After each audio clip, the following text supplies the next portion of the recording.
அஜித்குமாரை பாராட்டிய குடியரசுத் தலைவர் என்ன சொன்னார் தெரியுமா? நடிகர் அஜித்குமார் சாரி பத்மபூஷன் அஜித்குமார் டெல்லியில நடந்த விழாவில் குடியரசுத் தலைவர் திரௌபதி முர்மு கையால பத்மபூஷன் விருது வாங்கினது அவரோட ரசிகர்கள் மட்டுமல்லாம ஒட்டுமொத்த தமிழர்களையும் குஷியாக்கி இருக்கு. அதோட குக்வித் கோமாளி புகழ் செஃப் தாமு, நடிகர் பாலகிருஷ்ணன் உள்ளிட்ட பலருக்கு பத்மபூஷன் விருதுகள் வழங்கப்பட்டுச்சு. சரி, நம்ம டாபிக்கு வருவோம். அஜித்குமார், ஷாலினி, மகள் அனுஷ்கா, மகன் ஆத்விக், ஷாலினியோட அண்ணன் ரிச்சர்ட், அஜித்தோட அண்ணன் அனில்குமார், அஜித்தோட மேனேஜர் சுரேஷ் சந்திரான்னு மொத்தமா எல்லோரும் இந்த விழாவில் கலந்துக்கிட்டாங்க. ஸ்ரீ அஜித்குமார்னு அனௌன்ஸ்மெண்ட் வந்ததும் கம்பீரமா எழுந்து நின்ற அவர் அங்கிருந்த எல்லாரையும் பார்த்து வணக்கம் சொன்னதோட குடியரசுத் தலைவர் திரௌபதி முர்முவுக்கும் வணக்கம் சொல்லி விருதை வாங்கிட்டாரு.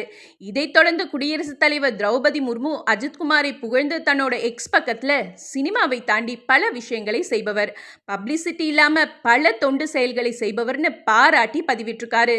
இதுக்கு மேலே ஏதாவது புகழ வேணுமான்னு காலரை தூக்கிவிட்டு பெருமையா பேசுறாங்க அஜித் ரசிகர்கள். அவர் விருது வாங்கினதை மனைவி ஷாலினி, மகள் அனுஷ்கா மற்றும் மகன் ஆத்விக் எல்லோரும் சிரிச்சபடி கைத்தட்டி ஆனந்த கண்ணீரோட பார்த்தது நெகிழ்ச்சியை ஏற்படுத்துச்சு. தலை போல வரும்